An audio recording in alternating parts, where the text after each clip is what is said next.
Okay, I got a custom video tab request for my subscriber Steve, and this is for David Gilmour, Barn Jam 121, and we've got some highlighted parts here. You want to tune standard, and I've notated everything like a legend, so you got like a notation of what symbols are what symbols, you know, whether it's a fret hand mute or sliding or bending and all that good stuff. So the first part we're gonna get here is the solo starting at 1:09 in, and yeah, let's get started. So what you want to do, he's doing natural harmonics on the 12th fret D, G, and B.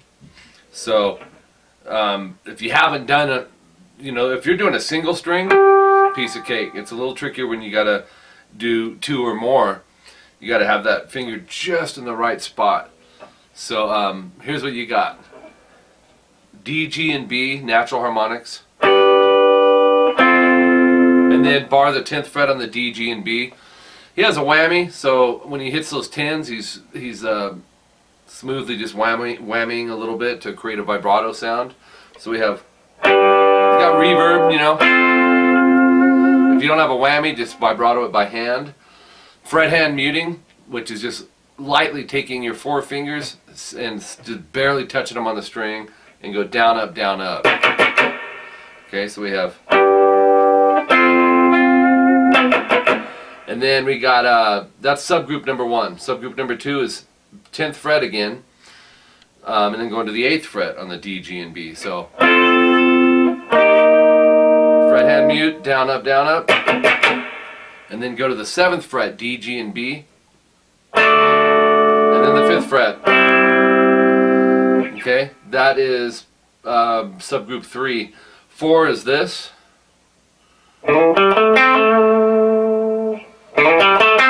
And one thing I noticed Gilmour's doing, man, I like to pay attention to detail with this stuff. You'll use your third finger, go to 5A, slide to 7. Okay, that's on the A string. Then you go 5, 7, D, 5, G, and then hammer to the 7th fret on the D out of nowhere. In other words, so I pick the 5 G, I'm done over here, and just slam it down. That's what he's doing.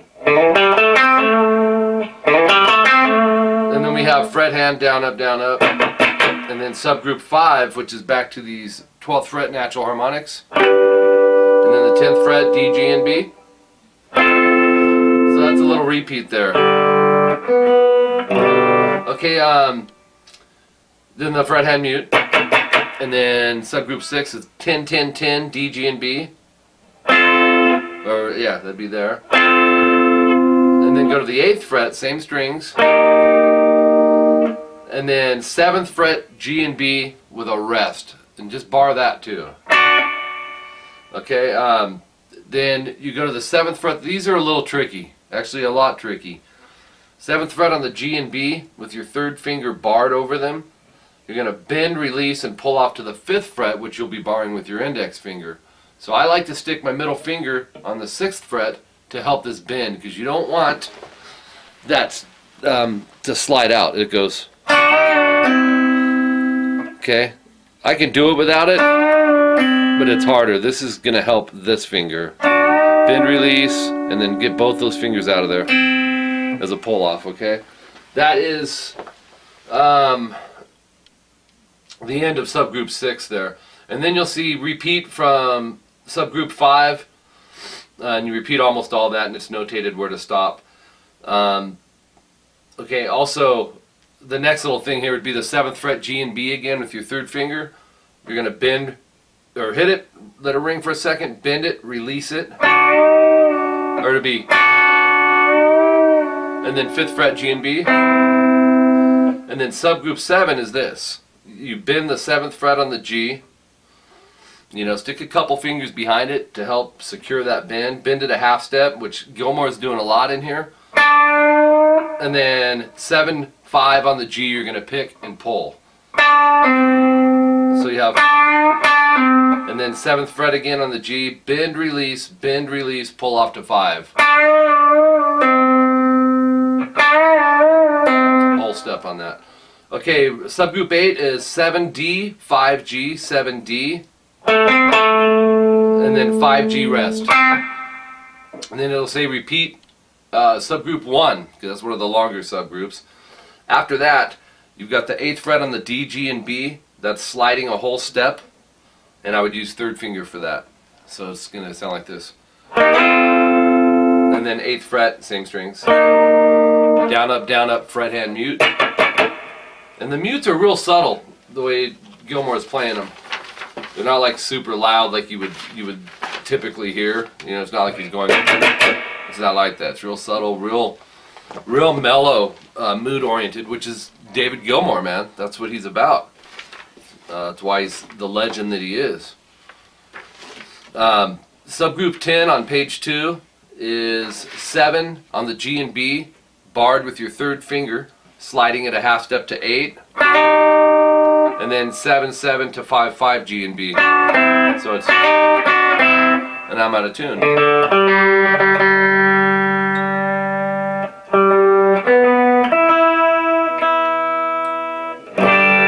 Okay, so you have, that was, and then 8th fret on the B, this is subgroup 11, 3rd finger, slide, whole step to 10, 8 to 10. And then once you're there, there's a rest, you're going to pick the 10th fret, pull it off to the 8th, then go to the 13th fret on the B, pull that off to the 10th, and then pick the 13. So that one goes like this. Then there's that riff. You said triad. I don't know. This is the closest thing to that I heard. It's at 234 in the song. You'll start on the 5th fret D, slide it up to 7. Use your middle finger. Leave it ringing, and then hit the 7B. So you're creating this chord, and then slide back to the 5th fret, and you'll hear both of them ringing. You should. There's that one. Okay, riff 13, starting at 242 in the song. This is another part you wanted. Is the 8th fret B, sliding to 10. And then fret hand mute. If you listen close, it is in there. And then hit the 10 again. Riff 14 is 8B, 10B, pull off to 8, and then 9G. So, okay, riff 15 is 13B. 10E, high E, palm mute, which is rare because you don't usually hear palm muting on the thinner strings often, but that's how David Gilmour is doing it. As a matter of fact, yeah, we're good. So we have our 13B, quarter step bend. You can't gauge it much, you just got to go half the distance that you would for a half step bend. Alright, so that's, and then 10, 12E, 13B, quarter step bend again. So that's riff 15 would be this.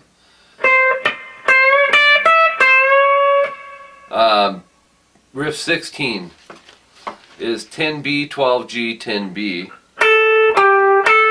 13B, quarter step bend. 10, 10B, 12G, whole step bend. So it's, and then we have 10B. That's riff 16. Riff 17 is 12G, 10B, 12G.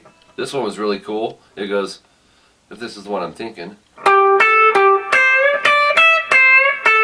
Yeah, I like that. 13B, quarter step, 10, 12E. 13B, quarter step. 10B, 12G. 10B. And then page 3, riff number 18, is 13B again, quarter step bend.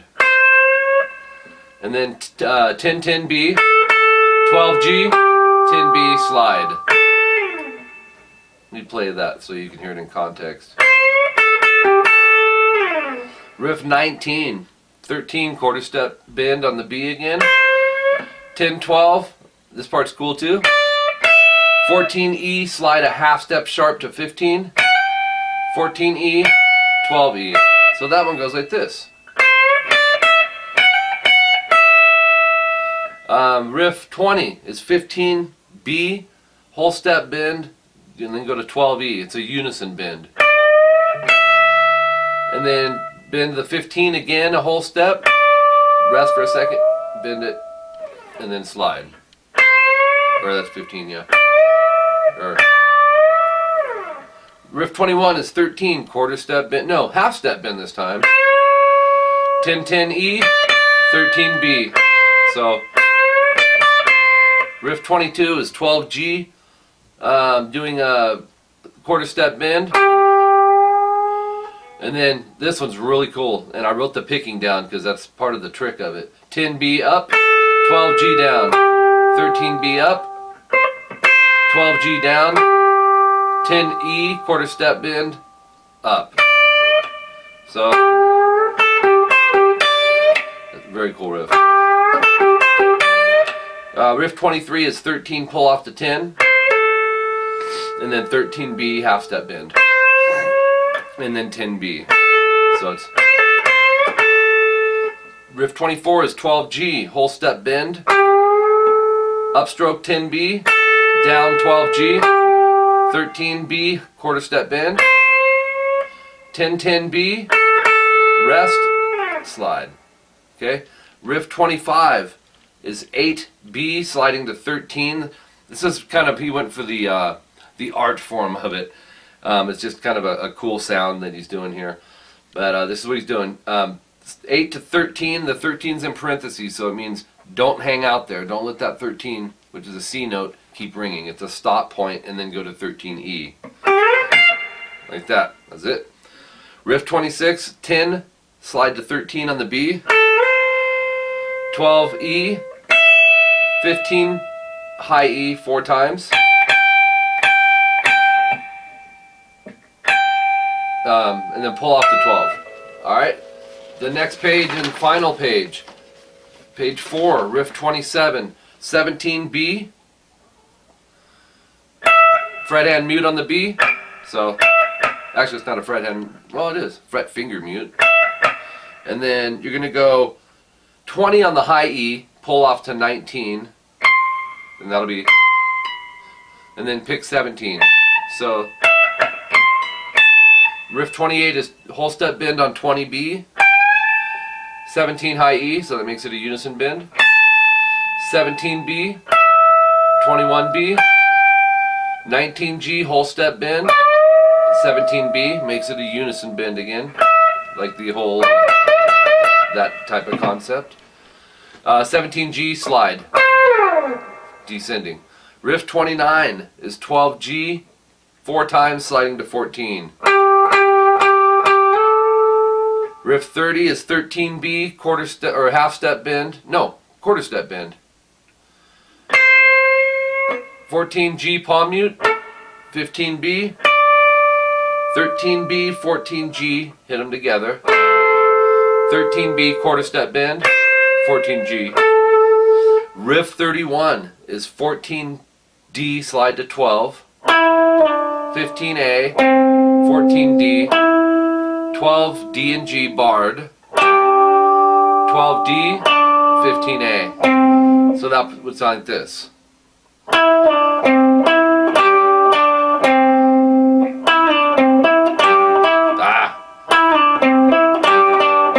That's really nice too. Riff 32 is barring the 12th fret on the D and G, sliding it to 14 and sliding it back to 12. 15 A. So that's that one.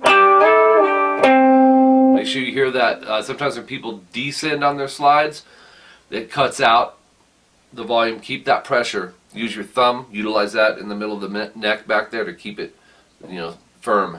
And then we have 7 G and B, third finger. Fret hand mute down up on those 2 strings, and then 5 G and B. So it's percussive playing right there. And then down up, fret hand mute. So you have. Alright, and we didn't get to the last little subgrouped solo that you wanted, ran out of time. That was from from 340 to 436. So let me know what you want to do about that, Steve. And I hope it's Steve. That's what I've been saying. And you know, man, if you have questions, I'm definitely here for you. So let me know. I hope this works for you. Take your time with it. There's lots of little things that David Gilmour is doing in this that are very important to get a hold of. A lot of times it's the little mutes and the subtleties, and David Gilmour is a master at that. Very melodic player. So that's it. If you have questions, let me know. Mike Gross here, Mike at rockingguitarlessons.com and rockingguitarlessons.com. Thanks a lot.